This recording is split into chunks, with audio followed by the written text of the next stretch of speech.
الحمد لله رب العالمين والصلاة والسلام على أشرف الأنبياء والمرسلين وعلى آله وصحبه أجمعين أما بعد فأعوذ بالله من الشيطان الرجيم من همزه ونفخه ونفثه ذالک ومن يعظم حرمات اللہ فهو خیر له عند ربه وأحلت لكم الأنعام إلا ما يتلى عليكم فاجتنبوا الرجس من الأوثان واجتنبوا قول الزور رب اشرح لي صدري ويسر لي أمري واحلل عقدة من لساني يفقهوا قولي۔ سورہ حج 22ویں سورت کی آیت نمبر 30 نکال لیا سب نے؟ ذالک ومن يعظم حرمات اللہ، ذالک اشارہ بعید ہے یہ، لیکن قریب کے اشارے کے لیے عربی میں جب یہ استعمال ہو تو دور کا اشارہ اس لیے آتا ہے کہ قریب کی چیز کی تعظیم کے لیے۔ ہم نے پڑھا تھا ذالک الکتاب لا ریب فیہ، ذالک اشارہ بعید ہے مذکر کی طرف، لیکن بات اس کتاب کی ہو رہی ہے جو آپ کے ہاتھ میں، وہ کتاب جس میں کوئی شک نہیں، یہ کتاب ہے جس میں کوئی شک نہیں۔ عربی زبان میں جب سامنے کی چیز کے لیے جب اشارہ کرنا ہو تو اس کے لیے دور کا اشارہ لا کر اس کی تعظیم کی طرف اشارہ کیا جاتا ہے، یہ عربی زبان کا قاعدہ کلیہ ہے۔ ذالکہ لفظ جب آیت کے شروع میں آئے تو یہ لفظ دو کلاموں کے فاصلے کے لیے آتا ہے، پچھلا کلام اور پھر آگے کا کلام۔ پچھلے کلام میں آیا تھا فَلْيَطَوَّفُوا بِالْبَيْتِ الْعَتِيقِ، چاہیے کہ وہ طواف کریں قدیم ترین گھر کے۔ قدیم تر گھر کون سا؟ بیت اللہ۔ دنیا میں سب سے پہلا جو عبادت کے لیے جو گھر بنایا گیا وہ بیت اللہ شریف۔ پھر اس کے بعد ذالکہ کر کے یہ بیت اللہ سے آگے بات کو بڑھاتے ہوئے اور دو کلاموں کے درمیان فاصلے کو پیدا کرنے کے لیے، اچھا اسی صورت میں لفظ ذالکہ دو کلام کے درمیان فاصلے کو پیدا کرنے کے لیے 3 جگہ پر استعمال کیا گیا ہے۔ ایک جگہ جو استعمال آئی ہے اسی صورت کی آیت نمبر 32 میں، ذالک ومن يعظم شعائر اللہ، اور پھر اسی صورت کی آیت نمبر 60 میں آیا ذالک ومن عاقب بمثل ما عوقب به سلام، اور تیسری آیت یہ ہے ذالک ومن يعظم حرمات اللہ۔ تو دو باتیں ہمیں پتہ چلی۔ پہلی بات وہ یہ ذالکہ اشارہ بعید ضرور ہے، لیکن قریب کے اشارے کے لیے ذالکہ یہ اس لیے آتا ہے کہ اس کی تعظیم کے لیے۔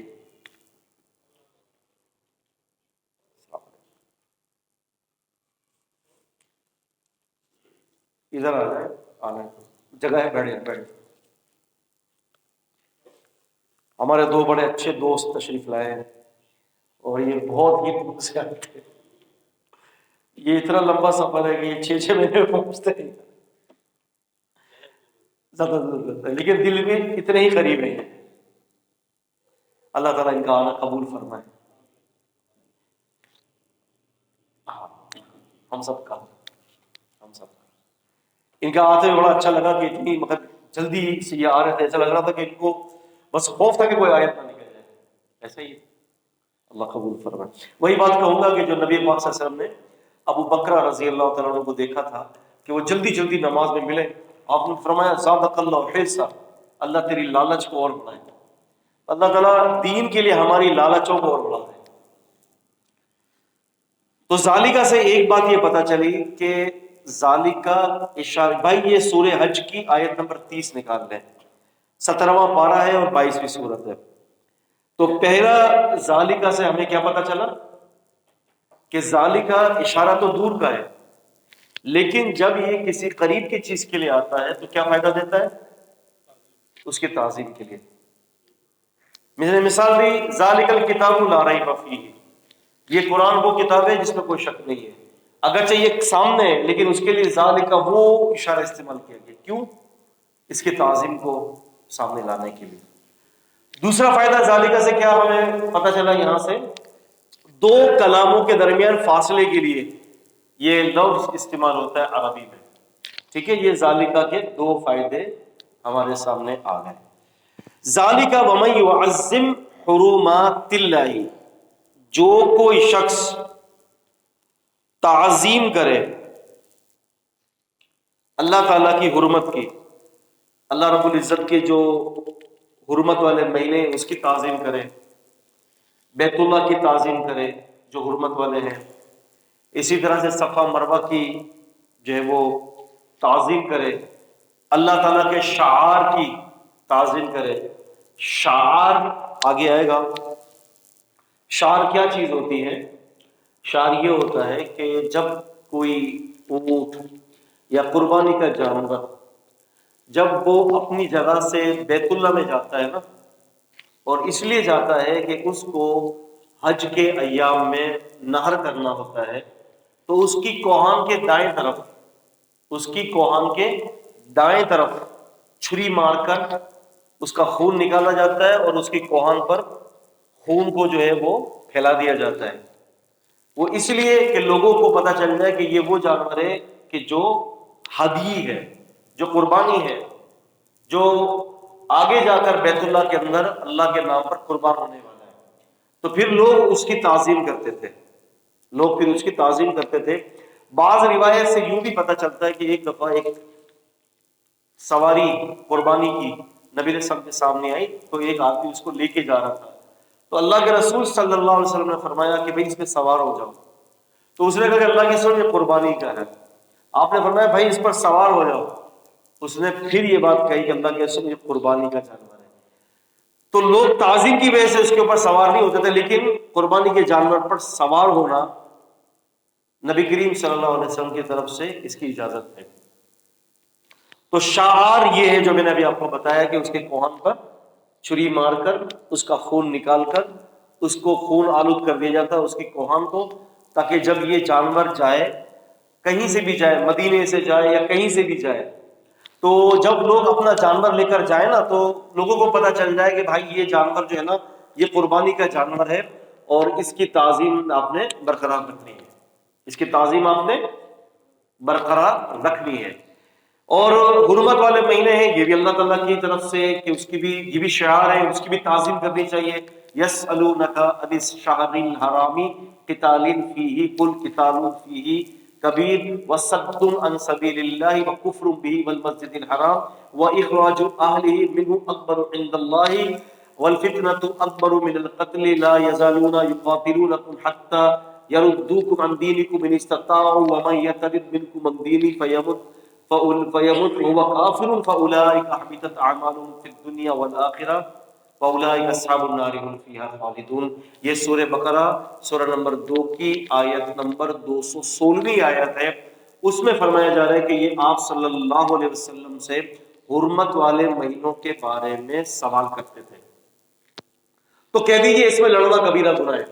بعض مفسرین نے یہ ذکر کیا ہے کہ حرمت والے مہینوں کے لڑنے کے حوالے سے جو حکم دیا گیا وہ منسوخ ہے، بعض کا یہ خیال ہے، لیکن اس میں جو زیادہ تر احتیاط کی بات یہ کہ حرمت والے مہینوں میں آپ کو خیال رکھنا ہے۔ پہلے تو مکمل طور پر یہ تھا کہ حرمت والے مہینوں میں جوابی کارروائی نہیں کرنی، لیکن اس حکم کو اس طرح سے منسوخ کیا کہ اگر کوئی تم پر حملہ آور ہو تو پھر تمہیں حرمت والے مہینے کے اندر بھی اس کا جواب دینا ہے، ٹھیک ہے۔ لیکن حرمت والے مہینوں کا خیال رکھنا ہے کیونکہ یہ اللہ تعالیٰ کا شعار ہے، یہ اللہ تعالیٰ کے صفا مروا اللہ تعالیٰ کے شعار ہے. ان الصفا والمروہ من شعائر اللہ فمن حج البیت او اعتمر فلا جناح علیہ ان یطوف بہما، کہ یقیناً صفا اور مروہ اللہ تعالیٰ کی نشانیوں میں سے یہ نشانیاں ہیں. ابھی ہمارے دو بھائی عمرہ کر کے آئے، اللہ قبول فرمائے. آپ نے جو یہ صفا مروہ کی جو سعی کی تھی نا، اللہ رب العزت نے اس سعی کو، اس صفا مروہ کو جو ہے اپنا شعار قرار دیا ہے. اور مومن جو ہوتا ہے اللہ رب العزت کے شعار کی خوب حفاظت اور تعظیم کرتے ہیں. تو سمجھ میں آ گیا ہوگا لفظ حرمت کا مسئلہ اور لفظ جو ہے شعار کا مسئلہ. ہاں تو فرمایا کہ جو کوئی تعظیم کرے اللہ تعالیٰ کی حرمت کی فَهُوَ خَيْرٌ لَهُ، پھر وہ یعنی حرمت کرنا خیر لہو بہتر ہے واسطے اس کے جو اس کی حرمت کا خیال رکھتا ہے. ٹھیک ہے، کس کے نزدیک بہتر ہے؟ عند ربہ، اس کے رب کے نزدیک، اللہ رب العزت کے نزدیک یہ بات بہت ہی زیادہ بہتر ہے کہ لوگ اللہ رب العزت کی جو ہے وہ شعار اور اس کی حرمت کا خوب خیال رکھیں. وَأُحِلَّتْ لَكُمُ الْأَنْعَامُ، حل یحل سے احلت ہے، اور لفظ احلت وہ علت کے وزن پر ہے. علت کے اس کا مطلب ہے حلال کر دیا گیا تمہارے لیے الانعام. انعام کہتے ہیں چوپایوں کو. چوپایوں میں اونٹ، گائے، بکرا، بکری، بھیڑ، مینڈا، دمبا، دمبی، اسی طرح سے بھینس، یہ سب اس کے اندر شامل ہے. یہ سب چوپائے ہیں. اور فرمایا حلال کر دیے گئے تمہارے لیے چوپائے، مویشی جانور حلال کر دیے گئے. الا سوائے ان کے ما یتلا جو پڑھی جاتی ہیں علیکم تم پر، سوائے ان جانوروں کے کہ جس کے بارے میں تمہیں پڑھ کر بتا دیا گیا کہ تمہارے لیے وہ حرام ہے. کون سے ہیں؟ ہم نے قرآن مجید کے اندر 4 جگہوں پر جو ہے 4 چیزوں کو واضح طور پر حرام قرار پایا ہے. ایک ہے سورۃ البقرہ شریف کی آیت نمبر 172، ایک ہے سورہ مائدہ سورہ نمبر 5 کی آیت نمبر 3، اور تیسری ہے سورۃ الانعام سورہ نمبر 6 کی 145، اور چوتھی جو ہے سورۃ النحل سورہ نمبر 16 کی 115. اس میں مفہوم کیا ہے؟ سورۃ البقرہ کا اگر ہم لیتے ہیں تو وہاں پر یہ ذکر ہے انما حرم علیکم المیتۃ. انما عربی کے اندر یہ کلمہ حصر کے لیے استعمال ہوتا ہے، جس کا مطلب ہوتا ہے صرف. انما صرف، یعنی یہ بات یہ ہے انما حرم حرام کر دیا گیا، ماضی ہے یہ. علیکم المیتۃ کیا چیز؟ تم پر مردار، والدم اور دم بہتا ہوا خون، ولحم الخنزیری اور خنزیر کا گوشت، وما اور جو اہلا پکارا جائے، وما اہلا بہ لغیر اللہ اللہ کے نام کے سوا کسی اور کے نام کے ساتھ. یہ 4 چیزیں حرام کر دی گئی ہیں، اور مطلق طور پر یہ 4 چیزیں حرام ہیں. بقرہ شریف کے اندر سورہ بقرہ کے اندر انما سے آیت کی ابتدا کی گئی ہے، اور سورہ انعام کے اندر قل ما اجد ما اوحی الی محرم. قل اے نبی صلی اللہ علیہ وسلم کہہ دیجئے ما اجد، میں نہیں پاتا ان جانوروں کے علاوہ کہ کچھ اور بھی چیز مجھ پر کوئی حرام کی گئی. اور یہ کون سے جانور ہیں؟ وہ یہی جانور ہیں کہ جس کو ہم کہتے ہیں مردار اور بہتا ہوا خون، خنزیر کا گوشت، اور ہر وہ چیز جو اللہ تعالیٰ کے علاوہ کسی اور کے نام پر پکاری گئی. اب یہاں پر ذرا میں ایڈ کروں گا ایک بات کو، کیونکہ بات مویشی جانوروں کے حوالے سے، قانون کے حوالے سے، قوانین کے حوالے سے، تو کچھ 2-3 باتیں میں نے ایڈ کرنی ہے. پہلی بات اس میں یہ ہے، اللہ آپ کا بھلا کرے، کہ جانور کے اندر نبی کریم صلی اللہ علیہ وسلم نے جو یہ آیت کریمہ جو ہے جو 4 مقامات پر آئی ہے، اس میں بہتے ہوئے خون کو حرام قرار دیا نبی صلی اللہ علیہ وسلم نے، اور مردار کو، تو خود اللہ کے نبی صلی اللہ علیہ وسلم نے فرمایا کہ 2 مردار حلال ہیں اور 2 خون اللہ نے تمہارے لیے حلال کیے ہیں. ایک مردار مچھلی حلال ہے اور ایک مردار ٹڈی حلال ہے. اور کلیجی اور تلی نبی صلی اللہ علیہ وسلم فرماتے ہیں کہ یہ 2 خون ہیں، جمے ہوئے خون ہیں، ان دونوں کو بھی اللہ نے تمہارے لیے حلال کیا ہے. اس حدیث پاک سے ہمیں مفید قاعدہ پتہ چلتا ہے کہ قرآن مجید نے جس چیز کو حرام کیا تو سنت کو اس بات کا اختیار دیا گیا ہے کہ سنت ان عام چیز میں سے کسی خاص چیز کو مختص کر کے اس کے اوپر حلال یا حرام کا حکم جاری کر دے. عام حکم ہے انما حرم علیکم المیتۃ والدم، دم خون کہتے ہیں، نکرہ ہے. مردار جو مرا ہوا جو چیز ہوتی ہے، دم جو ہے وہ نکرہ ہے.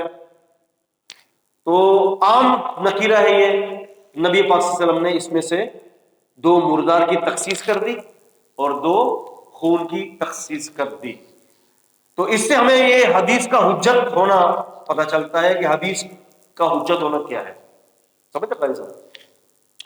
دوسری نقطے کی بات یہ ہے کہ جانوروں کے حلال اور حرام کا جو مسئلہ ہے وہ ان کے چہروں سے نہیں پتہ چلتا کہ اگر 4 ٹانگوں سے چلتے ہیں تو آپ سمجھ لو کہ یہ حلال ہے یا یہ حرام ہے. ایک دفعہ حنفی کچھ میرے سابقہ دوست تھے کراچی، ہم لوگ کراچی میں رہنے والے. یہ آپ کا حسین آباد دیکھا ہوگا آپ نے، حسین آباد دیکھا نا، یہ کریم آباد بازار کے پیچھے حسین آباد مین چوک پر جہاں سے 6 نمبر ٹرن ہوتی ہے، اوکھائی میمن مسجد ہے. میرا بچپن وہیں سے گزرا ہے. میں نے کچھ علوم کی کتابیں بھی وہیں سے پڑھی ہیں اور کچھ جو ہے وہ قرأت وغیرہ کے جو فنون تھے وہ بھی وہیں سے پڑھا.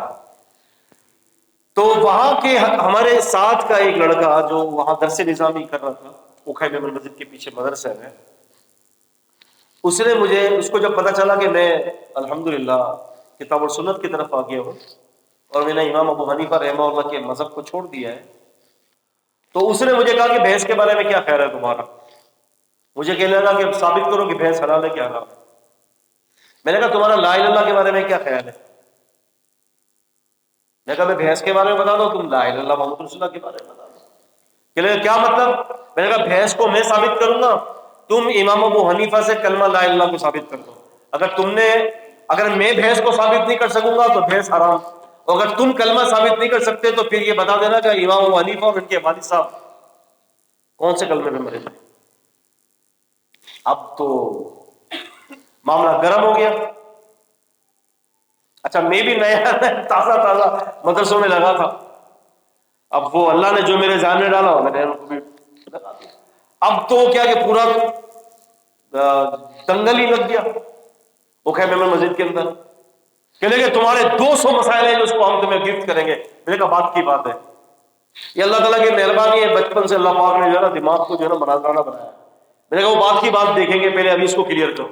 میں بھینس کو ثابت کروں گا، تم امام حنیفہ کے والد کو مسلمان ثابت کر دو کہ وہ کلمے پہ مرے. اب تو جو لگا ہے نہیں تم پہلے سوال ہم نے کیا تھا. میں نے کہا ٹھیک ہے. میں نے کہا مجھے ایمانداری سے بتاؤ پہلے مسئلہ جو ہے وہ اہمیت کا حامل کلمہ لا الہ الا اللہ ہے کہ یہ بحث ہے. میں نے کہا لا الہ الا اللہ. میں نے کہا کر دو ثابت. تو یہ ایک لطیفہ تھا جو ایک دم ذہن میں آیا. میں نے تو کہنے سے مراد یہ ہے، استغفر اللہ العظیم، کہنے سے مراد یہ کہ جانوروں کی حلت اور حرمت ان کے چہرے کی بناوٹ سے نہیں دیکھی وہ ثابت کیا جاتا. احناف کے نزدیک وہ کہتا ہے کہ قرآن و حدیث ثابت کرو بھینس کا حلال ہے، جبکہ عربی میں بھینس کو ویسے جاموس کہتے ہیں. کیا کہتے ہیں؟ جاموس. اور یہ جاموس جو ہے الجاموس من نوع البقر، جاموس گائے کی قسموں میں سے ایک قسم ہے. اب حلال جانور کون سا ہے، حرام کون سا ہے، اس کو سمجھ رہے ہیں. چوپایوں میں سے جو اس قسم کے جو جانور ہوتے ہیں اس کو کیسے ہم پتہ چلیں گے کہ یہ حلال ہے؟ سارے جانور چوپایوں میں سے نہیں ہے، مویشیوں میں سے نہیں ہے، لیکن حلال کی جس کو ہم کھا سکتے ہیں. نبی صلی اللہ علیہ وسلم فرماتے ہیں کہ ہر کچلی والا جانور حرام ہے، ہر کچلی والا جانور حرام ہے جس کے سائڈ کے 2 پوائنٹر نکلے ہو، ٹھیک ہے. اب بھینس کو کوئی ثابت کر دے کہ اس کے 2 کچلی والے دانت ہیں، اس کے کوئی بھی نہیں ہے، سپاٹ ہے. اس قانون سے پتہ چلا کہ یہ بھینس حرام ہے. اور ویسے بھی کہ یہ بھینس جو ہے وہ گائے کی قسموں میں سے ایک قسم ہے، یاد رہے گی انشاءاللہ. چلیے جی آگے فرمایا فجتنبوا الرجس، تو پس اجتناب کرو الرجس. رجس کس کو کہتے ہیں؟ رجس کہتے ہیں گندگی کو، اور گندگی کے ساتھ وہ گندگی من الاوثان جو بتوں کی گندگی ہوتی ہے. جو کس کی گندگی ہوتی ہے؟ بتوں کی گندگی ہوتی ہے، کہ جو مشرکین اپنے بتوں کے آگے جو جانور چڑھایا کرتے تھے، اللہ تعالیٰ کے نزدیک وہ گندا جانور ہے. یاد رکھیں ایک بات یہاں سے میں آپ کو ایک بہت ہی مفید قاعدہ دیتا ہوں. میں نے پہلے بھی یہ بات کہی تھی، ہم لوگ جانور کا گوشت جو کھاتے ہیں، گائے بکرا اور ہم مرغی جو مارکیٹ سے لاتے ہیں پرچیز کر کے، ہم خیال نہیں کرتے کہ وہ ذبح کرنے والا شخص مشرک ہے کہ مومن ہے. ہم ہرگز اس بات کا خیال نہیں کرتے. ایون ہم ہر آڑے ترچھے سے، چاہے وہ کسی کا بھی پجاری ہو، نمازیں پڑھتا ہو کہ نہ پڑھتا ہو، بس ہم اس سے جو ہے نا وہ جانور ذبح کر کے اسے لے آتے ہیں.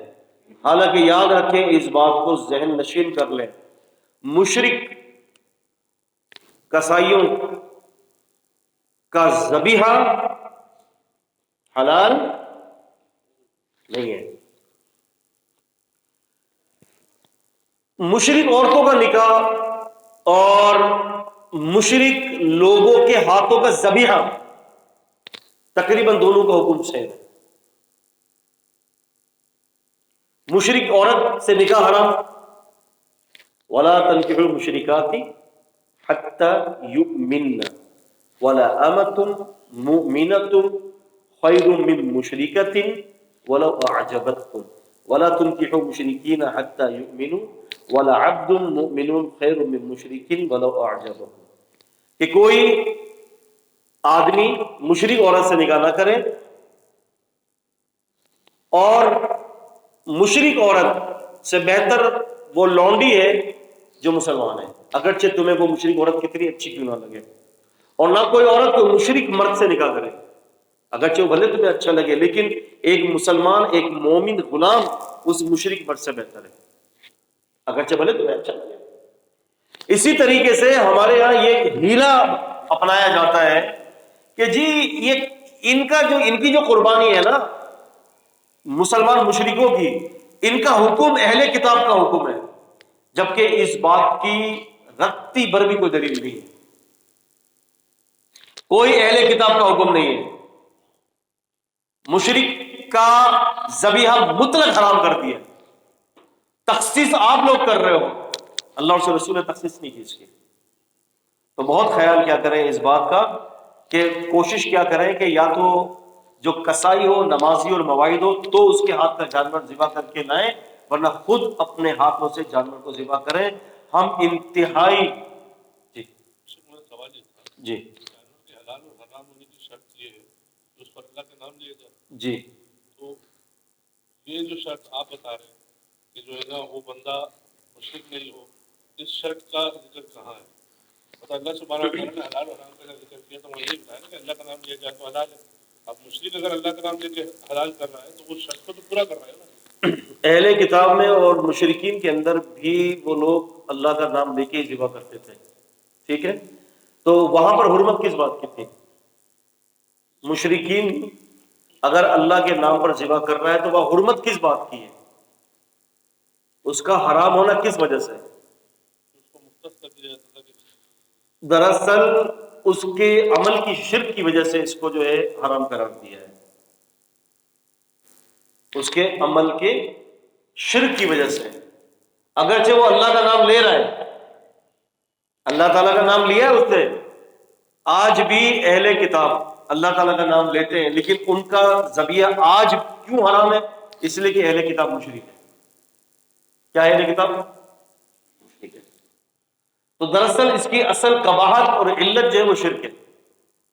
اس کے دلائل جو ہے انشاءاللہ تعالیٰ میں آپ کو مزید غور کر کے اگلے ہفتے دوں گا. مجھے یاد دلائیے گا، میں دلائل انشاءاللہ نوٹ کر کے لاؤں گا.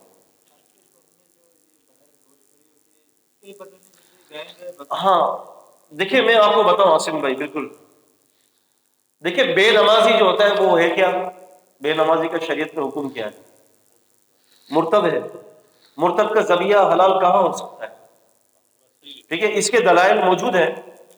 انشاءاللہ تعالیٰ میں غور کر کے آپ کے لیے اگلے ہفتے اس کو خصوصی انشاءاللہ میں آپ کو یہ لکھواؤں گا. زیادہ تر انہی کا ہے. مشکل ہے نا، مشکل ہے، کٹھن بھی ہے، لیکن ناممکن نہیں ہے. ذبیحہ جو ہے وہ کرنا عبادت ہے. تو عبادت کے اندر جب توحید کو لایا جاتا ہے تو ہر جگہ پر مشکل کھڑی ہوتی ہے. مسلمان کلمہ گو، مسلمان کلمہ گو، مشرک سے کیا نکاح جائز ہے؟ جبکہ آیت کا عموم تو دلالت کر رہا ہے، لیکن آیت کا کانٹیکسٹ یہ اس کی وہ نہیں کر رہا، تائید نہیں کر رہا. لیکن پھر بھی کیا ہے کہ جو بات صحیح ہے وہ یہی ہے، مشرک کا نہ ذبیحہ ہے اور نہ وہ ہے. جی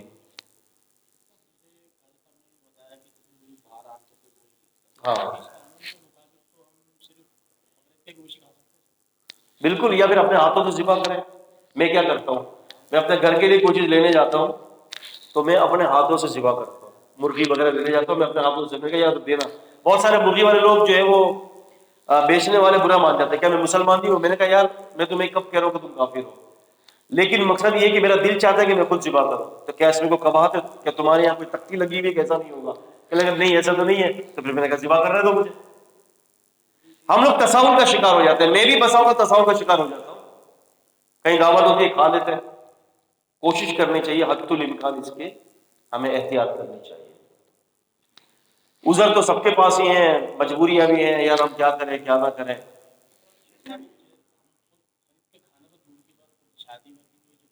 بتا دو نا، مسائل تو کھڑے ہوں گے. چلے بقرا عید کے دن کر لیجیے گا، اس کو رکھیا کریں، اتنا زیادہ وہ کر کے رکھے کہ وہ پورا سال چلے. بھائی میں تو 7-8 مہینے چلواتا ہوں گھر پہ. چلے جی آگے. اچھا جی،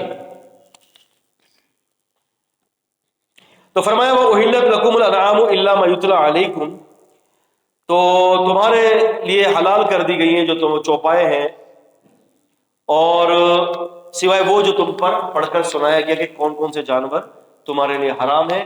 فاجتنبوا الرجس، پس اجتناب کرو گندگی سے، من الاوثان، بتوں کی.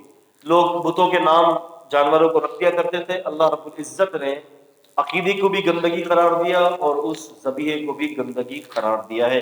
واجتنبوا قول الزور، اور جھوٹی بات سے بھی تم اجتناب کرو.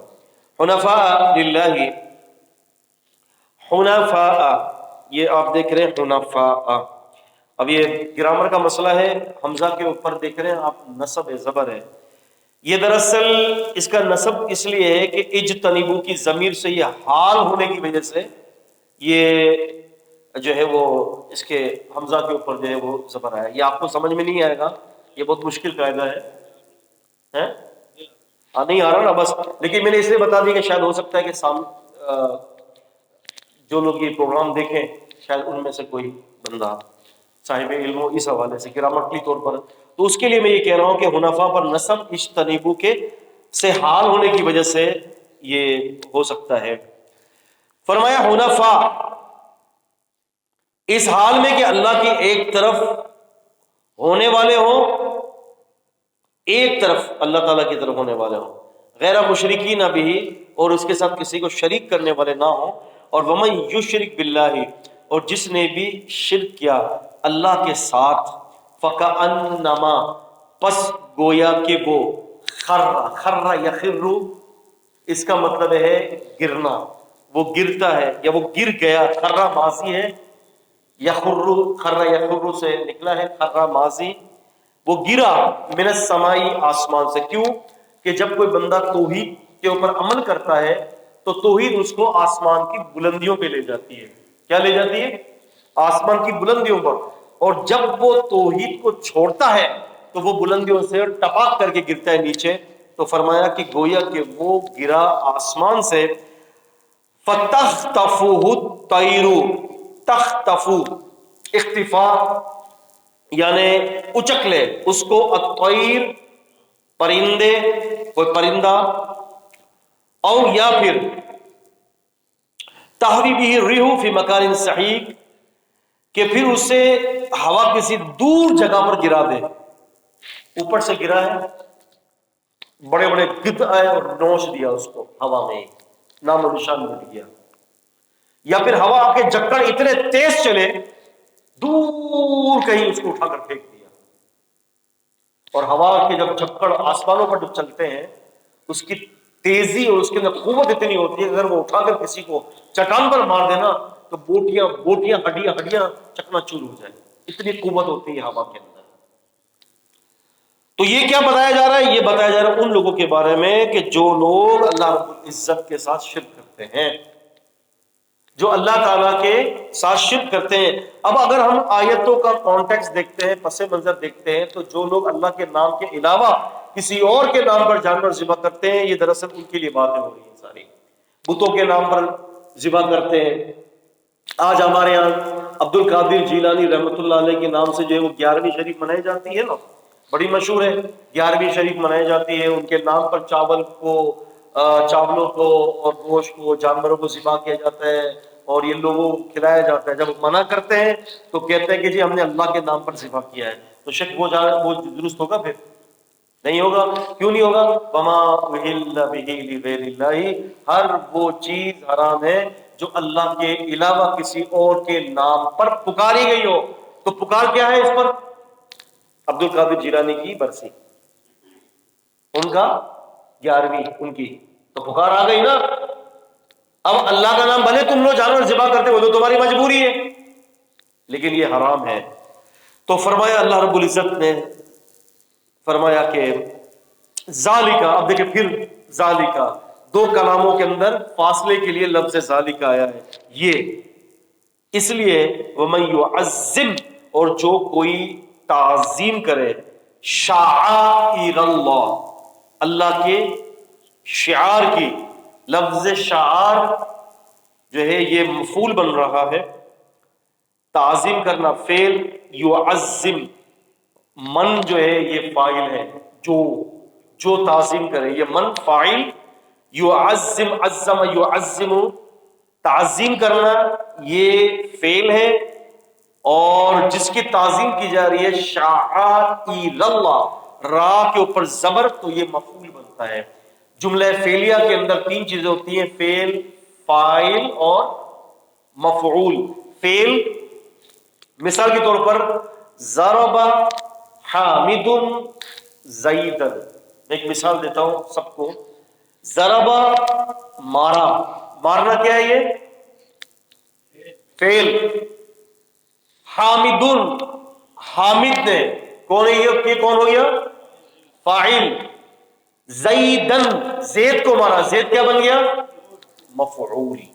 اب مفعول کیا ہوتا ہے؟ وہ نصب والا ہوتا ہے، اسی لیے ضرب زید حامدن.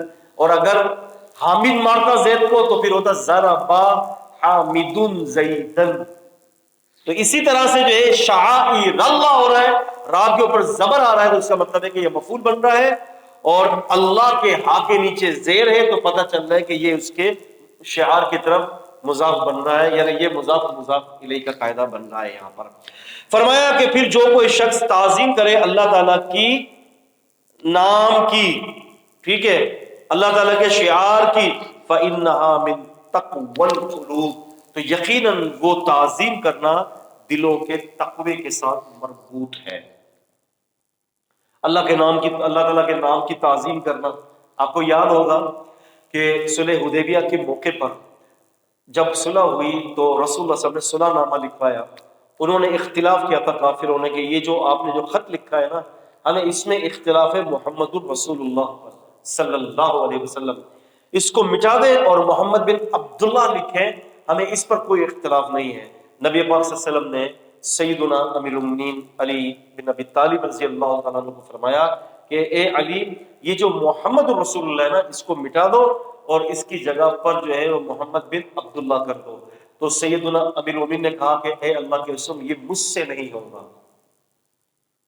حالانکہ فقہی ایک عام رول ہے، ہمیشہ تو نہیں، عام قاعدہ ہے، وہ یہ ہوتا ہے کہ الحکم فوق الادب، کہ حکم جو ہوتا ہے وہ ادب پر غالب رہتا ہے، لیکن کبھی کبھی ادب حکم پر بھی غالب آ جاتا ہے.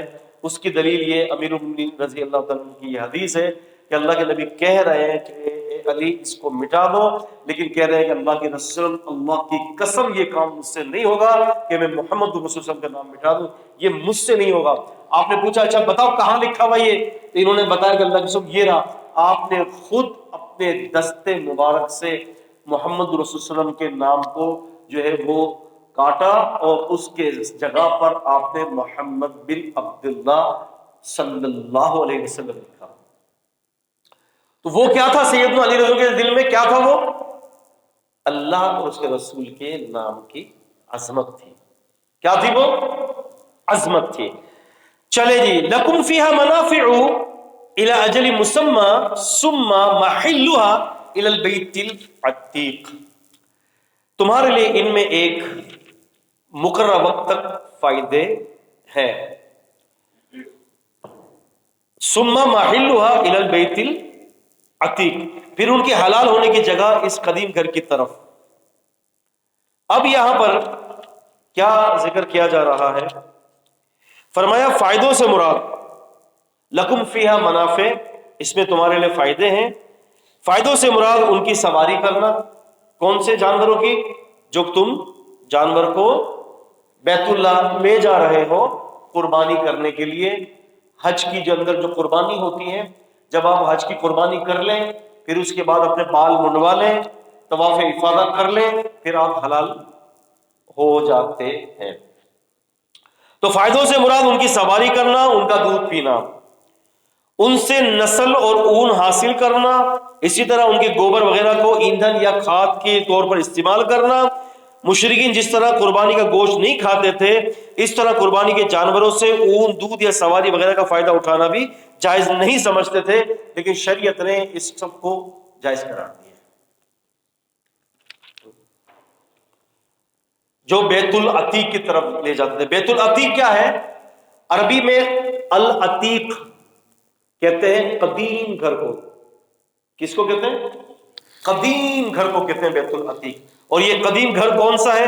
یہ قدیم گھر عزیزان قدر بیت اللہ شریف ہے، جس کے بارے میں قرآن مجید نے کئی جگہوں پر ذکر کیا. خصوصاً جو ہے سیقول کا پارہ جہاں شروع ہوتا ہے، وہاں اللہ رب العزت والجلال نے جو ہے وہ بیت اللہ کے طرف قبلے کی طرف کا پورا ایک رکوع تقریباً سیقول الصفحاء سے آگے جا کے فَلَنُوَلِّيَنَّكَ قِبْلَةً تَرْضَاهَا وَمِنْ حَيْثُ خَرَجْتَ فَوَلِّ وَجْهَكَ شَطْرَ الْمَسْجِدِ الْحَرَامِ. اے نبی صلی اللہ علیہ وسلم، آپ جہاں بھی ہوں اپنے چہرے کو مسجد حرام کی طرف کر لیں. وَأَيْنَمَا تَكُونُوا، تو تم لوگ اے مسلمان جہاں کہیں بھی ہو، فَوَلُّوا وُجُوهَكُمْ شَطْرَهُ لِئَلَّا يَكُونَ لِلنَّاسِ عَلَيْكُمْ حُجَّةٌ، کہ تاکہ لوگوں کے اوپر تمہارے لیے کوئی حجت باقی نہ رہے. إِلَّا الَّذِينَ ظَلَمُوا مِنْهُمْ، مگر وہ لوگ جنہوں نے ظلم کیا ان میں سے. فَلَا تَخْشَوْهُمْ، ان سے مت ڈرنا. وَاخْشَوْنِي، اللہ تعالیٰ فرماتے ہیں بس مجھ سے ڈرو. وَلِأُتِمَّ نِعْمَتِي عَلَيْكُمْ، تاکہ میں اپنی نعمتوں کو تم پر مکمل کر دوں، تاکہ تم شکر لعلکم تشکرون، تاکہ تم شکر گزار بندے بن جاؤ. تو یہ پوری آیتیں جو ہے سیقول کا جو پارہ شروع ہوتا ہے، یہ تقریباً 1 سے 1.5 رکوع پر محیط تحویل قبلہ اور بیت اللہ کی عظمت کے بارے میں اللہ رب العزت والجلال نے وہاں پر بیان کیا ہے. میں نے بتایا تھا کہ 16 سے 17 مہینے نبی پاک صلی اللہ علیہ وسلم نے بیت المقدس کی طرف منہ کر کے نماز پڑھی تھی. اس سے پہلے بیت اللہ کی طرف منہ تھا، پھر اس کے بعد بیت المقدس کی طرف منہ کر لی، پھر بیت المقدس کے بعد پھر نبی صلی اللہ علیہ وسلم کو حکم ہوا کہ اب آپ بیت اللہ کی طرف آ جائیں. تب لوگوں نے یہ کہا کہ سیقول السفہاء من الناس ما ولاهم عن قبلتهم التي كانوا عليها قل لله المشرق والمغرب يهدي من يشاء الى صراط مستقيم وكذلك جعلناكم امه وسطا لتكونوا شهداء على الناس وَيَكُونَ الرَّسُولُ عَلَيْكُمْ شَهِيدًا وَمَا جَعَلْنَا الْقِبْلَةَ الَّتِي كُنْتَ عَلَيْهَا إِلَّا لِنَعْلَمَ مَن يَتَّبِعُ الرَّسُولَ وَمِمَّن يَنقَلِبُ عَلَى عَقِبَيْهِ وَإِن كَانَتْ لَكَبِيرَةٌ إِلَّا عَلَى الَّذِينَ هَدَى اللَّهُ وَمَا كَانَ اللَّهُ لِيُضِيعَ إِيمَانَكُمْ إِنَّ اللَّهَ بِالنَّاسِ لَرَءُوفٌ رَحِيمٌ. یہ سیقول پارے کی پہلی آیت، سیقول پارے کی پہلی آیت ہے، اور اس میں تحویل کبریٰ کے بارے میں اللہ تعالیٰ فرماتے ہیں یہ بے وقوف لوگ اے مسلمانوں تم سے یہ کہیں گے بار بار کون تمہیں پھیر رہا ہے، تو کہہ دیجئے جس کا مشرق اور مغرب ہے وہی ہمیں پھیرتا ہے. اور سیدھا رستہ مشرق اور مغرب نہیں ہے، سیدھا رستہ یہ ہے کہ جو اللہ اپنے نبی کے ذریعے حکم دیتے ہیں، یہ ہے اصل. ہمیں اللہ تعالیٰ کہے گا پشم کی طرف منہ کرو، ہم ادھر کریں گے. ہمیں اللہ تعالیٰ کہے گا جنوب، اللہ تعالیٰ ہمیں کہے گا شمال، اللہ تعالیٰ ہمیں کہے گا مشرق، اللہ تعالیٰ ہمیں کہے گا مغرب. جہاں وہ حکم دے گا بس وہی سیدھا رستہ ہے. فرمایا وَلِكُلِّ أُمَّةٍ جَعَلْنَا مَنْسَكًا لِيَذْكُرُوا اسْمَ اللَّهِ عَلَى مَا رَزَقَهُم مِّن بَهِيمَةِ الْأَنْعَامِ. واسطے ہر ایک امت کے، لفظ امت یہاں پر نکیرہ استعمال ہوا ہے. کیا استعمال ہوا ہے؟ نکیرہ. نکیرہ کیا ہوتا ہے بھائی؟ نکیرہ یہ ہوتا ہے کہ جو عام ہو. کیا ہو؟ مثال کے طور پر میں کہتا ہوں دروازہ. کیا میں نے کہا؟ دروازہ. عربی میں دروازے کو کہتے ہیں بابل. کیا کہتے ہیں؟ بابل. اب بابل سے مراد دروازہ کوئی بھی دروازہ ہو سکتا ہے، لیکن جب میں کہوں گا دی ڈور، عربی میں دروازے کو، انگلش میں دروازے کو ڈور کہا جاتا ہے. اب ہم نے اگر اس ڈور کو خاص کرنا ہے تو پیچھے کیا کریں گے؟ THE دا لگا دیں گے، دا ڈور. اب ہمیں پتہ چل گیا کہ بھائی کسی خاص دروازے کا ذکر ہو رہا ہے، ہر دروازے کا ذکر نہیں ہو رہا. بالکل اسی طرح سے عربی زبان کے اندر جب کسی چیز کو خاص کرنا ہوتا ہے تو اسے کیا کرتے ہیں؟ الف لام لگاتے ہیں. اب بابو کو کیا کہیں گے؟ جی شاید نہیں، الباب نہیں، البابو. البابو. ٹھیک ہے، تو پتہ چلا کہ اب یہ کسی خاص دروازے کا ذکر ہو رہا ہے.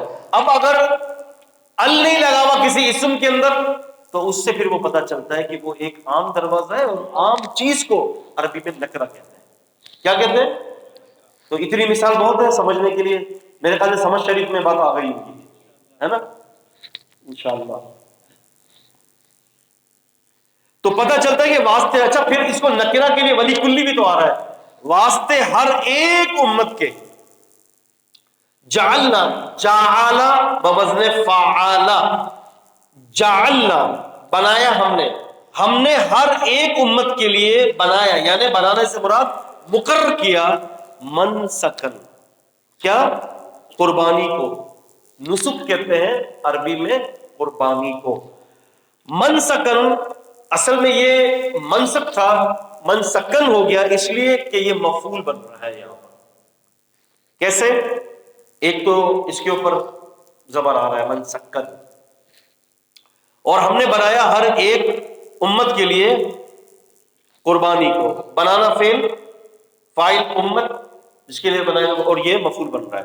لیذکروا اسم اللہ، تاکہ وہ نام لیں، یاد کریں. لیذکروا تاکہ وہ یاد کریں، اسم اللہ، اسما بھی یہاں پر مفعول بن رہا ہے، تاکہ وہ یاد کرے اللہ کے نام کو، علی ما رزقہم من بہیمۃ الانعام، جو انہیں دیے گئے ہیں چوپائے، ان پر اللہ تعالیٰ کا نام وہ لیں. بسم اللہ، اللہ اکبر، انی وجہت وجہی للذی فطر السماوات والارض، یہ جو پوری دعائیں ہیں. اور اگر کوئی دعا نہیں آتی تو بسم اللہ اللہ اکبر پڑھنا یہ فرض ہے، فرض. جس نے اس دعا کو بسم اللہ اللہ اکبر کو نہیں پڑھا وہ قربانی اس کے لیے حرام ہوگی. کیا ہوگی؟ اگر بھول گیا تب بھی. فَإِلَٰهُكُمْ إِلَٰهٌ وَاحِدٌ، بس تمہارا واحد ایک ہی الہ ہے. الہ جو ہے، اللہ جو ہے نا، اللہ، یاد رکھیں کہ یہ الہ کا معرفہ ہے. اللہ جو ہے، بورڈ شیخ لگوائے انتظامیہ سے کہہ کر، تو کبھی کوئی موٹی موٹی کوئی چیزیں ہوں گی تو یہ لکھنا پڑتا ہے تاکہ یہ کہ سمجھ میں آئے. الہ کیا ہے؟ الف لام اور ہا الہ ہے. الہ کے پیچھے ایک اور الف لام لگا دیا گیا اس کو معرفہ کرنے کے لیے، تو الہ ہو گیا. تو جب بیچ کا جو الف ہے نا وہ بیچارہ بہت ہلکا ہوتا ہے، اس کو ادھر ادھر کر دیتے ہیں ہٹا کر، اس کو ہٹا بھی دیتے ہیں پتہ بھی نہیں چلتا، تو بیچ کے الف کو ہٹا کر دو لام کو جوڑ دیا ہے تو اللہ بن گیا. اب ملا کے کیا بنا؟ اللہ سبحانہ و تعالی. تو یہ اس کی ترکیب ہے، گرامرکلی طور پر اس کی یہ ترکیب ہے جو میں نے آپ کو بتایا ہے. تو فرمایا بس تمہارا الہ ایک ہی ہے، فلاح اسلمو، اسلمو اسلم اسلمو تسلمو نسلمو یسلمو تسلم یسلم نسلم اسلم تسلیمی تسلیمانی یسلیمانی، یہ ساری چیزیں اس کے درگان ہیں. تو فرمایا اسلمو، قبول کرو. کیا ہے؟ قبول کرو. وبشر المخبتین، اور خوشخبری دے دیجئے المخبتین. مخبتین کہتے ہیں تواضع کرنے والوں کے لیے. کن کے لیے؟ جو اللہ کے سامنے تواضع کرتے ہیں. تو یہاں پر ان آیات کے اندر اللہ رب العزت والجلال نے قربانی کا ذکر کر دیا، اور ہر وہ قربانی حلال جس پر اللہ کا نام لیا گیا. یہاں پر آپ کو میں ایک چھوٹا سا لطیفہ سناؤں. شاہ ولی اللہ محدث دہلوی رحمۃ اللہ علیہ کا انتقال ہو گیا. شاہ ولی اللہ محدث دہلوی رحمۃ اللہ علیہ کا انتقال ہوا. تو ایک عالم دین ان کی عیادت کے تعزیت کے لیے ٹانگے میں سوار ہو کر جاتے ہیں. تو ٹانگے والا ہندو تھا. ٹانگے والا کون تھا؟ ہندو تھا. اور ان سے پوچھتا ہے کہ حضرت ایک سوال ہے آپ سے. بولا بتاؤ. بولا سوال یہ ہے کہ اللہ تعالیٰ ہندو ہے مسلمان ہے؟ اللہ تعالیٰ ہندو ہے مسلمان ہے؟ کہتے ہیں یار یہ تو بڑا ٹیڑھا سوال ہے. بولا تم ایک کام کرو، میں جہاں تعزیت کے لیے جا رہا ہوں نا وہاں ایک لڑکا ہوتا ہے 12-15 سال کا ہے، شاہ عبد العزیز دہلوی رحمۃ اللہ علیہ، شاہ ولی اللہ محدث دہلوی کے صاحبزادے. بولو بہت تیز بچہ ہے، وہ تمہیں جواب دے دے گا اور تم سب کے سامنے کرنا، سب کو بھی فائدہ ہو جائے گا. شاہ عبد العزیز دہلوی رحمۃ اللہ علیہ سے وہ سوال کرتا ہے کہ جی بھائی یہ جو ہے اللہ تعالیٰ، آپ کا جو اللہ تعالیٰ ہندو ہے مسلمان ہے؟ کہتا ہے کہ وہ شاہ عبد العزیز دہلوی رحمۃ اللہ فرماتے ہیں مسلمان ہے. کیا کہا؟ مسلمان ہے. بولا دلیل؟ بولا ہمارے قرآن مجید کے اندر جو ہے نا وہ گائے کو ذبح کرنے کا حکم ہے. اگر اللہ تعالیٰ ہندو ہوتا تو گائے کو ذبح نہ کرتا، اور ذبح کرنے کا حکم دیا تو بتا دینا مسلمانوں نے. کیا سمجھے؟ تو ضمن ایک لطیفہ آ گیا. تو اللہ تعالیٰ کو کیا ضرورت ہے مسلمان اور ہندو بننے کی؟ تو خالق ہے، دین اسی کا اپنا ہے، وہ کہتا ہے کہ مجھ پر ایمان لاؤ. لیکن یہ الزامی جواب، یہ چیزیں اصل میں تھوڑی سی طبیعت کو اچھی لگتی ہیں. مناظرانہ جو طبیعت ہوتی ہے نا وہ بندہ میرے نگاہوں میں بڑا کام کا ہوتا ہے کہ جس کی طبیعت مناظرانہ ہوتی ہے. اور جو لول پول جو ہوتے ہیں نا بالکل سن پارٹی، بالکل بس کچھ جواب ہی نہیں، کوئی سوال ہی نہیں، لا جواب ولا سوالا الا سن الا سن سن سن سن سن سن سن سن خاموش خاموش خاموش. تو مزہ ان طلباء کے ساتھ ہے کہ جو سوالات کرتے ہیں. ان طلباء کے ساتھ مزہ نہیں ہے کہ جو بیچارے جو ہے وہ خاموش رہتے ہیں. وہ ہے نا یہ اللہ آپ کو نیکی دے، علامہ احسان اللہ ظہیر رحمۃ اللہ علیہ جامع مدینہ اسلامیہ میں پڑھتے تھے. شیخ البانی رحمۃ اللہ علیہ ان کے استاد تھے. پتہ ہے آپ کو شیخ البانی رحمۃ اللہ علیہ سے کہتے تھے کہ بابو تو آتا ہے تو ہمیں پڑھنے کا بڑی محنت کرنی پڑتی ہے ہمیں، کیونکہ تو بڑے خطرناک سوالات کرتا ہے. شیخ البانی فرماتے کہ تمہاری وجہ سے ہم، تمہارے جیسے جو طلباء ہیں ان کی وجہ سے بڑی تیاری کرنی پڑتی ہے. تو مزہ تو اسی میں آتا ہے نا. اب وہ پھر بات پھر کہیں اور نکل جائے گی. تو فرمایا تمہارا ایک ہی معبود ہے، بس اسی کو سامنے اپنے چہرے کو جھکا لو، اسی کے فرما بردار ہو جاؤ. وبشر المخبتین، اور اے نبی صلی اللہ علیہ وسلم تواضع کرنے والوں کو خوشخبری سنا دیجئے. الذین، وہ لوگ، اذا، جب ذکر اللہ، یاد کیا جاتا ہے اللہ تعالیٰ کا، وجلت، تو ڈر جاتے ہیں، قلوبہم، ان کے دل، والصابرین، اور وہ صبر کرتے ہیں، اللہ پر، ما، جو، اصابہم، ان کو پہنچا، ان کو جو تکلیفیں پہنچی ہیں وہ ان پر صبر کرتے ہیں، اللہ کا ذکر کرتے ہیں، اور والمقیمی الصلاۃ، اور قائم کرتے ہیں نماز کو، ومما، اور جو کچھ، رزقناہم، رزقناہم، یہ تین جملوں کا، تین لفظوں کا ایک مجموعہ ہے. رزق یرزق، رزقن، رزق دیا، ماضی، نا، ہم نے، ہم، ان کو، جو کچھ رزق دیا ہم نے ان کو، ینفقون، ینفقون، وہ خرچ کرتے ہیں. اس کا روٹ ورڈ نون فا قاف ہے، نفق ہے. نفق ینفقو، انفاقن سے مراد اللہ کے رستے میں خرچ کرنا ہے. والبدن، والبدن جعلنا لکم من شعائر اللہ، اور قربانی کے بڑے جانور ہم نے انہیں تمہارے لیے اللہ کی نشانیوں سے بنایا ہے. کتنے بڑے بڑے جانور ہوتے ہیں، اللہ تعالیٰ کی کتنی بڑی بڑی نشانیاں ہیں. اونٹ دیکھیں، افلا ينظرون الى الابل کیف خلقت، ہے، کیا یہ لوگ دیکھتے نہیں کہ ہم نے اونٹ کو کیسے بنایا. اونٹ کی کوالٹی دیکھیں، اتنا بڑا جانور اللہ نے بنایا ہے. سارے جانوروں کی پیٹھ پر سوار ہونے کے لیے آپ کو چڑھنا پڑتا ہے، یہ واحد جانور ایسا ہے کہ آپ کو اپنے اوپر سوار کرنے کے لیے خود آپ کے لیے نیچے بیٹھتا ہے. کیسی قدرت ہے اللہ تعالیٰ کی. 3 مہینے 2 مہینے تک پانی نہ دے، اپنی کوہان کے اندر اپنا پانی اسٹاک کر کے رکھتا ہے. کتنی بڑی اس کی جو ہے وہ خوبیاں ہیں. اور بھی بہت ساری خوبیاں ہیں جو اللہ رب العزت والجلال نے اس کا ذکر کیا ہے. تبھی تو فرمایا افلا ینظرون، آپ کیا، کہ آپ جو ہے وہ کیا، یہ جملہ استفہامیہ کہلاتا ہے، سوالیہ جملہ ہے. فا، پھر، لا، نہیں، کیا پھر وہ نہیں دیکھتے اللہ نے اونٹ کو کیسے پیدا کیا. وَإِلَى السَّمَاءِ، آسمان کو، كَيْفَ رُفِعَتْ، فُعِلَتْ کے وزن پر کیسے بلند کیا گیا. وَإِلَى الْجِبَالِ كَيْفَ نُصِبَتْ، کس طرح سے اس کو گاڑا گیا. وَإِلَى الْأَرْضِ، زمین کی طرف، كَيْفَ سُطِحَتْ، اس کو برابر کیا گیا ہے.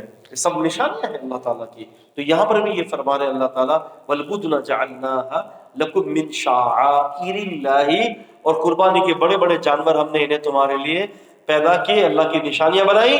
تو پس، فا، پس، عربی کے اندر جملے کے درمیان فا آ جاتا ہے، پس، یہ دراصل جملے کی خوبصورتی کو اور تسلسل کو برقرار رکھنے کے لیے ہوتا ہے. فَاذْكُرُوا اسْمَ اللَّهِ، پس یاد کرو اللہ کا نام، علیہ، ان جانوروں پر، ان جانوروں پر جو ہے وہ اللہ تعالیٰ کا کیا کرو، تم اللہ تعالیٰ کا نام لو.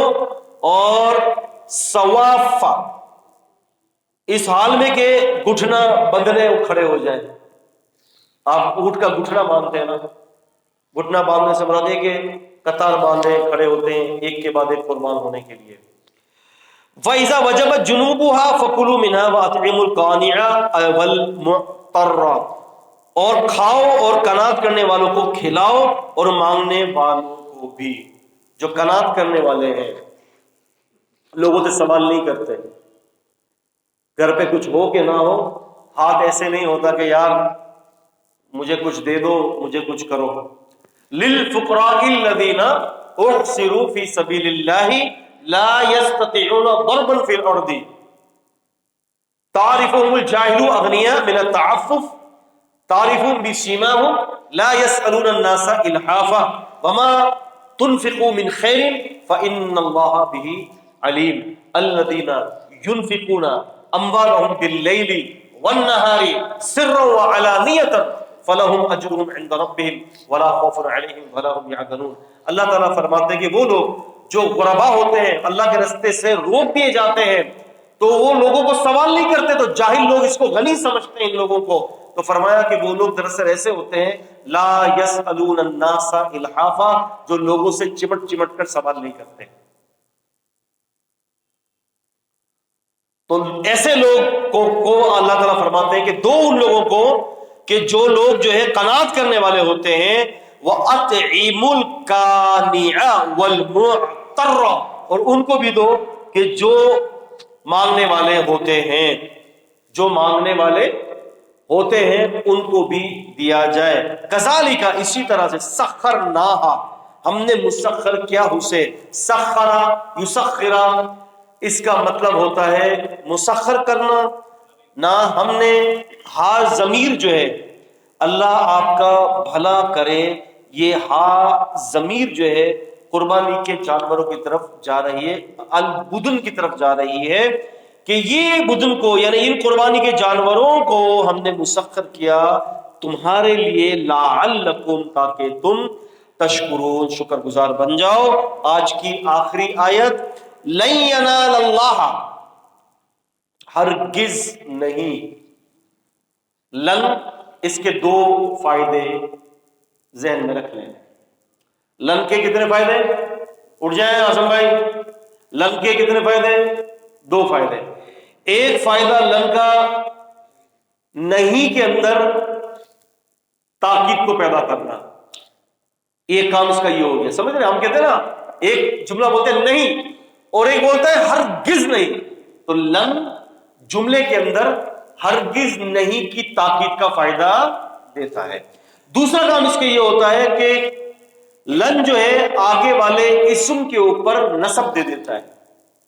لن ینالا، ینالا، یہ لن کی وجہ سے لا ہو گیا. یہ تھا ینالو، نالا ینالو، نالا ینالو، اس کا مطلب ہوتا ہے پہنچنا، قریب ہونا. حدیث فقہی ایک کتاب ہے قاضی شوکانی کی، اس کا نام ہے نیل الاوطار، شرح منتقل اخبار. منتقل اخبار کی شرح ہے نیل الاوطار. کئی لوگ اس کے ترجمے میں غلطی کھاتے ہیں، وہ یہ کہتے ہیں کہ اس کا مطلب ہے دو سمندر ہے، نیل اور اوتار. ایسا نہیں ہے. نیل نالا ینالو سے نکلا ہے، اس کا مطلب ہوتا ہے قریب ہونا. نیل کہتے ہیں قریب ہونے کو، اوتار نکلا ہے لفظ وطرا سے. وطرا بوزن فعل، وطرا کہتے ہیں کہ کسی بڑے مقصد کو وطرا کہتے ہیں. تو فرمایا کہ کسی بڑے مقصد کے قریب ہونے کا انہوں نے اس نام پر اپنی کتاب رکھی ہے، کتاب کا نام نیل الاوطار. تو یہاں پر بھی ینالا، ینالو، نالا، قریب ہونا. تو فرمایا ہرگز نہیں قریب ہوتا، یعنی پہنچتا ہے اللہ کو. اللہ تعالیٰ کے ہا کے اوپر زبر، کیونکہ یہ مفعول ہے. لحومہا، لحم کی جمع، لحم اسم ہے، ہا اٹیچ ضمیر ہے. اور یہ ہا کی ضمیر کہاں جا رہی ہے؟ اس جانور کی طرف جس کے گوشت کی بات ہو رہی ہے. ہا کی ضمیر کہاں جا رہی ہے؟ اس جانور کی طرف جس کا گوشت تم ذبح کرتے ہو. تو ترجمہ اب یوں بنا، ہرگز نہیں پہنچتا اللہ تعالیٰ کو اس جانور کا گوشت، ولا دماؤہا، اور نہ ہی اس کا خون، ولیکن، اور لیکن، ینالہ، پہنچتا ہے اس کا التقوی، تقوی منکم، تم میں سے. ینالہ، اس تک، ہو کی ضمیر اللہ تعالیٰ کی طرف راجع ہے. اور اللہ تعالیٰ کو جو چیز پہنچتی ہے وہ کیا ہے؟ تقوی ہے. اب آپ جانور ذبح کر دیا آپ نے، ماشاء اللہ ماشاء اللہ سبحان اللہ ہے جی، ماشاء اللہ. وہاں پر سے آپ نے جو ہے وہ منڈی سے 80 لاکھ روپے کا جانور خرید کیا ہے. جیسے تو پروٹوکول نہیں ہوتا، پروٹوکول دیا جاتا ہے کسی کو، کسی خاص وی آئی پی کو. اسی طرح اس جانور کو پروٹوکول، ادھر سے بھی ویڈیو، ادھر سے بھی ویڈیو، ادھر سے ویڈیو، تصویریں کھینچی جا رہی ہیں. جس کا جانور ہے وہ منڈی، اپنی منڈی، اس کی منڈی پر لگ کر تصویریں کھنچوا رہا ہے، اسٹیٹس پہ ڈالا جا رہا ہے، ویڈیو بنائی جا رہی ہے. نہیں پہنچتا. ایک آدمی نے 80 لاکھ کا جانور قربان کر دیا، اور ایک غریب نے اپنی جھونپڑی میں 8,000 روپے کا چھوٹا سا بکرا ذبح کر دیا. اس نے اللہ کے لیے کیا؟ اس کا فوج کیا. اس نے دکھاوے کے لیے کیا؟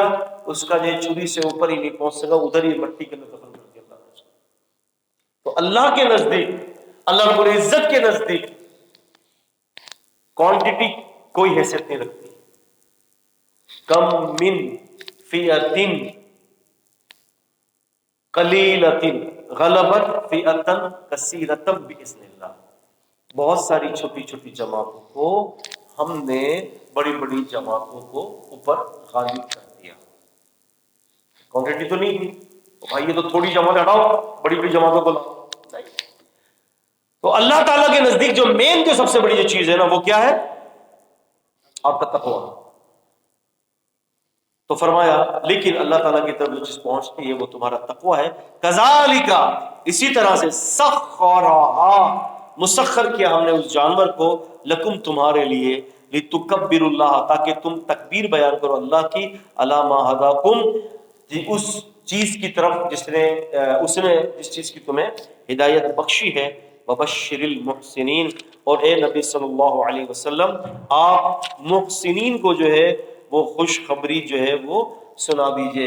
پچھلی آیت میں تھا وبشر المخبتین، اے نبی صلی اللہ علیہ وسلم قناعت کرنے والوں کو، تواضع کرنے والوں کو خوشخبری سنا دیجئے، اور یہاں آ رہا ہے کہ اے نبی صلی اللہ علیہ وسلم ان لوگوں کو خوشخبری سنا دیجئے کہ جو بے انتہا محسن ہیں، جو نیکیاں کرنے والے ہیں، ان کو اے نبی صلی اللہ علیہ وسلم خوشخبری سنا دیجئے۔ میرے خیال سے ایک آیت اور کر لیتے تاکہ 5 رکوع مکمل ہو جائیں۔ فرمایا ان اللہ، بے شک اللہ تعالیٰ، یدافع، دفاع کرتا ہے، عن الذین آمنوا، ایمان والوں کا، اللہ تعالیٰ ایمان والوں کا دفاع کرتے ہیں۔ اب یہ دیکھیں کہ ایمان والے جو ہیں، جو بھی ایمان والے ہوں گے اللہ تعالیٰ ان کا دفاع کریں گے۔ یہاں پر میں آپ کو عمر بن حبیب رحمۃ اللہ علیہ کا ایک واقعہ سناتا ہوں، آپ کو پھر اس آیت کے ذیل میں یہ واقعہ جو ہے بڑا فائدہ دے گا۔ یہ خطیب بغدادی رحمۃ اللہ علیہ نے اپنی کتاب تاریخ بغداد کے اندر یہ واقعہ نقل کیا ہے، عمر بن حبیب رحمۃ اللہ علیہ کے ترجمے میں۔ 5309 نمبر ان کا ترجمہ ہے، 5309 نمبر ان کا ترجمہ ہے، یعنی ان کا ذکر ہے اس نمبر پر عمر بن حبیب رحمۃ اللہ علیہ کا۔ وہ کہتے ہیں ہارون رشید کی خلافت کا دور ہے، ہارون رشید کے ساتھ مجلس لگی ہوئی ہے، ایک آدمی نے حدیث سنائی تو ہارون رشید کی مجلس میں دیگر لوگوں نے اس حدیث پر اعتراض کیا، کہتے کہ بھئی یہ جو حدیث سنا رہا ہے یہ تو ابو ہریرہ رضی اللہ عنہ سے مروی ہے، یہ حدیث ہمیں نہ سناؤ، کیونکہ ابو ہریرہ کو تو دین کی سمجھ ہی نہیں تھی۔ ان للہ و انا الیہ راجعون۔ تو عمر بن حبیب رحمۃ اللہ علیہ فرماتے ہیں اللہ سے ڈرو، ابو ہریرہ نبی کریم صلی اللہ علیہ وسلم کا حدیث کا راوی ہے، نبی کا پاک کا صحابی ہے، اللہ سے ڈرو۔ کہتے کہ یہ میں کہہ کے نکل گیا۔ کہتے کہ عمر بن حبیب کو غصہ آیا، اس نے اپنے سپاہیوں کو بھیجا، کہا کہ اس کو اٹھا کر لے آؤ۔ سپاہی گھر پر پہنچے، عمر بن حبیب کون ہے؟ کہا کہ ہاں جی میں ہوں۔ کہا کہ چلو اور اپنا کفن بھی لے لو اور کفن پر لگانے کی خوشبو بھی لے لو، تمہارے پھانسی کا جو ہے وہ آرڈر جاری ہونے والا ہے۔ اب لازمی سی بات ہے کہ انسان تھا، وہ تو خوف تو ہونا ہی ہے۔ اب عمر بن حبیب نے کہا کہ بھائی میں نے تو پھر اللہ تعالیٰ سے کہا کہ میرے اللہ، میں نے آپ کے نبی کے صحابی کا دفاع کیا ہے، میرا دفاع آپ نے کرنا ہے۔ وہی ان اللہ یدافع عن الذین آمنوا۔ عمر بن حبیب رحمۃ اللہ علیہ فرماتے ہیں کہ جب میں وہاں پہنچا تو ہارون رشید نے کہا ہاں بھائی کیا کہہ رہے تھے تم؟ کہتے کہ میں نے پھر جرأت پیدا کی، کہا کہ دیکھیں ہارون رشید کو کہ امیر المومنین بات یہ ہے، یہ قرآن ہمارے پاس ان صحابہ اکرام کے ذریعے پہنچا ہے، یہ دین ہمارے پاس ان صحابہ اکرام کے پاس پہنچا ہے، یہ حدیث ہمارے پاس ان صحابہ اکرام کے پاس پہنچا ہے، اگر ان کو غیر معتبر بنا دیں گے تو پھر دین کہاں رہے گا؟ سمجھ میں آ گئی بات؟ اس واقعے میں خطیب بغدادی رحمۃ اللہ علیہ فرماتے ہیں کہ عمر بن حبیب کی یہ تقریر، یہ وعظ اس کے دل پر لگی، کھڑا ہوتا ہے وہ اپنی کرسی سے، ہارون رشید صاحب اپنی کرسی سے کھڑے ہوتے ہیں اور عمر بن حبیب رحمۃ اللہ علیہ کو گلے سے لگا دیتے ہیں اور کہتے ہیں حیاک اللہ کما حییتنی، اللہ تجھے زندگی بخشے جیسے تو نے مجھے زندگی بخشی ہے، تو نے میری آنکھیں کھول دی، اللہ کی قسم ایسا ہی ہے، اگر صحابہ پر بھروسہ نہیں رکھیں گے تو پھر پورا دین گیا، پھر اشرفیوں کی تھیلی بھی انعام میں دی۔ دیکھیں یہ یہاں پر ان اللہ یدافع عن الذین آمنوا، اللہ تعالیٰ ایمان والوں کا دفاع کرتے ہیں، ان اللہ یقیناً اللہ تعالیٰ لا یحب، وہ نہیں محبت کرتے، اللہ تعالیٰ پسند نہیں کرتا، کل خوان کفور، ہر خائن کو، خوان خائن کا مبالغہ خوان، ہر خائن کو پسند نہیں کرتا، اور کفورن، اور اس کو بھی نہیں پسند کرتا جو ناشکرا ہوتا ہے۔ اللہ تعالیٰ ناشکرے بندے کو پسند نہیں کرتے، اور ان لوگوں کو بھی اللہ تعالیٰ جو ہے وہ پسند نہیں کرتے کہ جو لوگ جو ہے ناشکرے ہوتے ہیں اور خیانت والے ہوتے ہیں۔ الحمدللہ ہم نے 38 آیات اللہ تعالیٰ کی توفیق سے مکمل کی ہیں۔ انشاءاللہ تعالیٰ اگلا جمعہ میرا نہیں ہے، قاری رفیق صاحب کا ہوگا، تو اعلان ہو کہ نہ ہو آپ کو کہہ دیتا ہوں کہ اگلے ہفتے کو انشاءاللہ کلاس لگے گی، تو سارے آئیں مستقل مزاجی کے ساتھ، کیونکہ یاد رکھیں کہ نبی صلی اللہ علیہ وسلم